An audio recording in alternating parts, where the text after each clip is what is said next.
ஆரணி தொகுதி பாமக வேட்பாளர் கணேஷ்குமாரை ஆதரித்து வந்தவாசியில் பரப்புரை மேற்கொண்ட பாமக நிறுவனர் டாக்டர் ராமதாஸ் கச்சத்தீவுக்காக போராட்டம் நடத்தி தன்னை போன்று சிறைக்கு யாராவது சென்றார்களா என்று கேள்வி எழுப்பியுள்ளார்.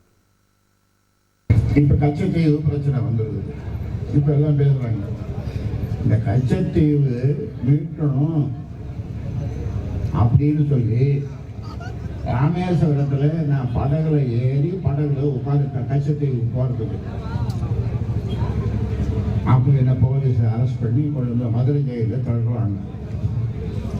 கச்சத்தீவு மட்டும் யாராவது செய்தாங்களா?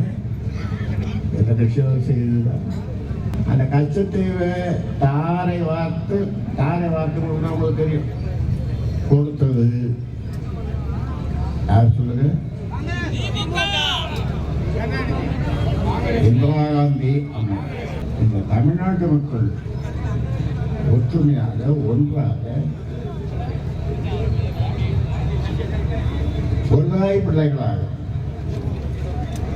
ஒரு தாய் பிள்ளைகளாக வாழ வேண்டும் என்று சொல்லுகிறவன் இந்த ராமதாஸ். அவன் செய்திகளை உடனுக்குடன் தெரிந்து கொள்ள உடனே சப்ஸ்கிரைப் பண்ணுங்க.